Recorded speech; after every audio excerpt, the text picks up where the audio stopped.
New Zealand क्या ये cricket की दुनिया की सबसे कंसिस्टेंट यानी सबसे स्थिर टीम है?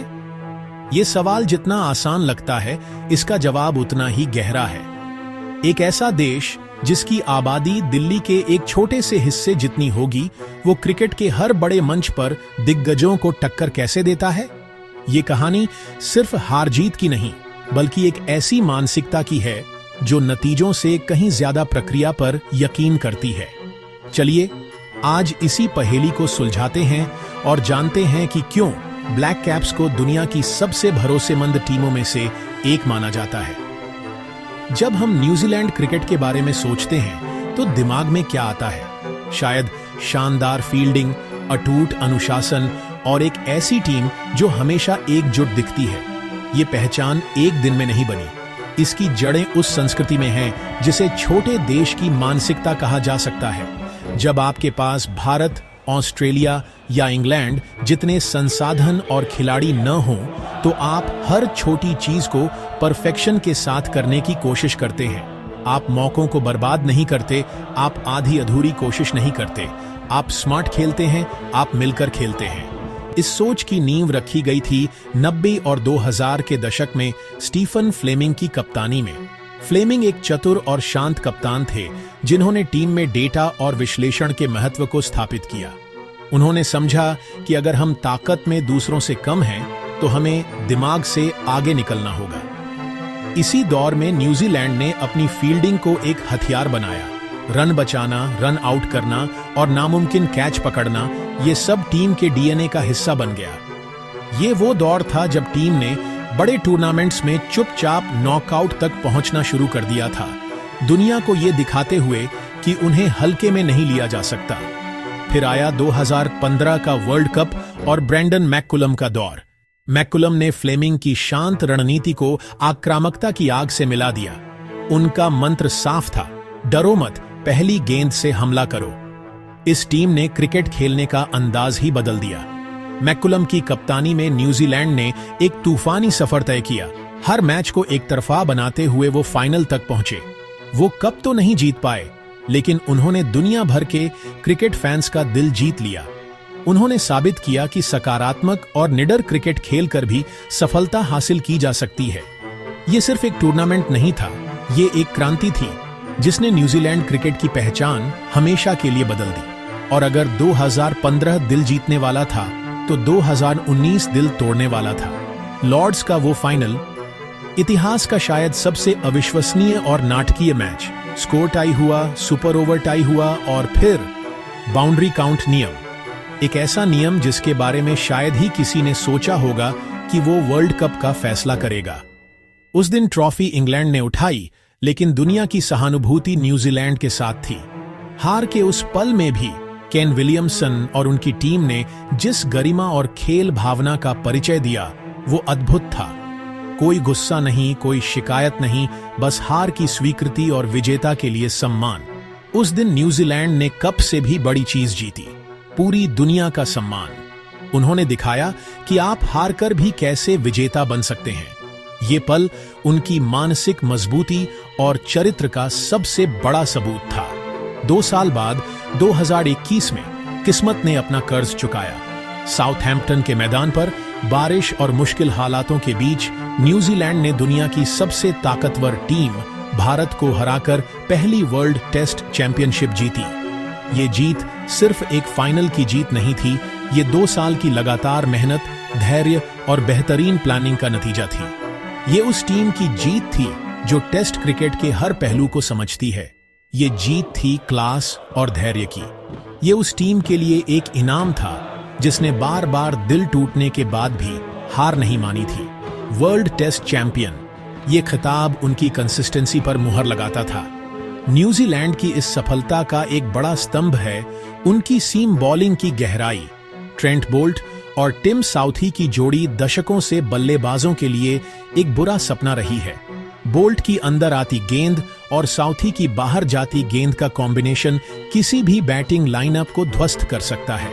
फिर उनके पास काइल जेमिसन जैसा लंबा गेंदबाज है जो अपनी ऊंचाई से अजीब उछाल हासिल करता है, और नील वैगनर जैसा योद्धा जो लगातार शॉर्ट पिच गेंदबाजी से बल्लेबाज के धैर्य और शरीर दोनों की परीक्षा लेता है।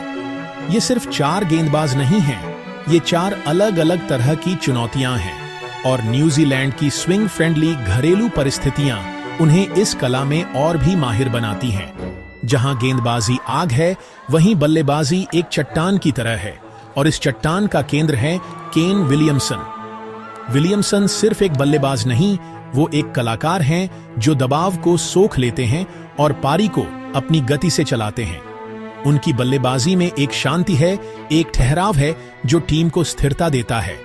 दूसरी तरफ मार्टिन गप्टिल जैसे बल्लेबाज हैं जो किसी भी गेंदबाजी आक्रमण को अपनी विस्फोटक बल्लेबाजी से तहस नहस कर सकते हैं।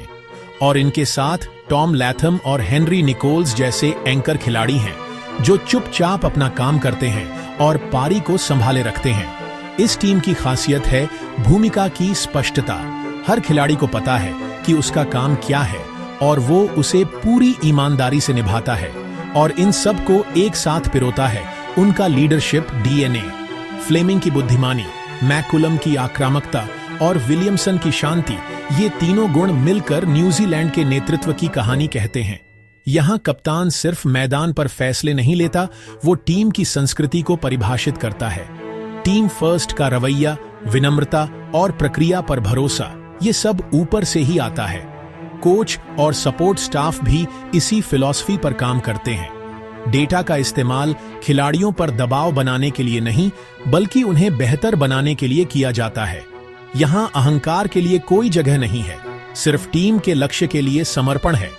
न्यूजीलैंड की कंसिस्टेंसी का असली टेस्ट विदेशी धरती पर होता है, खासकर सीना देशों साउथ अफ्रीका, इंग्लैंड और ऑस्ट्रेलिया में। यहाँ की तेज और उछाल भरी पिचों पर खेलना हमेशा एक चुनौती होती है, लेकिन न्यूजीलैंड ने यहाँ भी अपनी छाप छोड़ी है। उन्होंने इंग्लैंड और ऑस्ट्रेलिया में टेस्ट सीरीज जीती हैं और हमेशा एक कड़ी प्रतिस्पर्धा दी है। ये जीतें दिखाती हैं कि उनकी सफलता सिर्फ घरेलू मैदानों तक सीमित नहीं है। उनकी प्लानिंग, अनुशासन और कौशल उन्हें दुनिया में कहीं भी एक खतरनाक टीम बनाते हैं। हाँ, कुछ मौकों पर वो बड़े मैच जीतने से चूके हैं, लेकिन वो हमेशा मुकाबले में बने रहते हैं। तो क्या न्यूजीलैंड क्रिकेट में कोई कमी नहीं है? ऐसा नहीं है।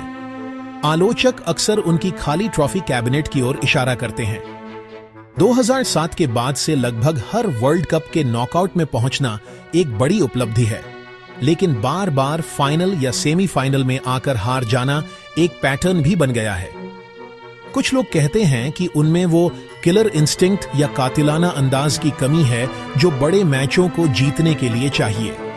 एक और चुनौती उनकी स्क्वाड डेप्थ है। जब उनके मुख्य खिलाड़ी चोटिल होते हैं तो उनकी जगह लेने के लिए उतने ही काबिल खिलाड़ी मिलना मुश्किल हो जाता है। ये वो पहलू हैं जो उन्हें एक महान टीम बनने से रोकते हैं। तो भविष्य क्या है? न्यूजीलैंड की अगली पीढ़ी तैयार हो रही है। रचिन रविंद्र, फिन एलन जैसे युवा खिलाड़ी अंतर्राष्ट्रीय मंच पर अपनी पहचान बना रहे हैं। टीम का कोर अभी भी मजबूत है और आने वाले वर्ल्ड कप्स में वो फिर से एक बड़े दावेदार होंगे। सवाल वही रहता है, क्या वो इस कंसिस्टेंट टैग को चैंपियन टैग में बदल पाएंगे? क्या वो उस आखिरी बाधा को पार कर पाएंगे जो उन्हें बार बार रोक देती है? शायद महानता को सिर्फ ट्रॉफियों से नहीं मापा जाना चाहिए। शायद महानता इस बात में भी है कि आप खेल को कैसे खेलते हैं, आप हार और जीत को कैसे स्वीकार करते हैं और आप हर बार गिरने के बाद कैसे उठकर खड़े होते हैं। इस पैमाने पर न्यूजीलैंड यकीनन एक महान टीम है। वो हर टूर्नामेंट में एक डार्क हॉर्स के रूप में आते हैं जो दिखता है और अंत तक टिकता है। तो आप बताइए, क्या न्यूजीलैंड दुनिया की सबसे कंसिस्टेंट टीम है या ये टैग अब उनके लिए नाकाफी है और अब बस कपों की बारी है? उनकी कहानी हमें सिखाती है कि शांत रहकर, सटीक प्लानिंग के साथ और टीम को सबसे ऊपर रखकर भी शिखर पर पहुंचा जा सकता है। ब्लैक कैप्स शांत, सटीक और हमेशा खेल में।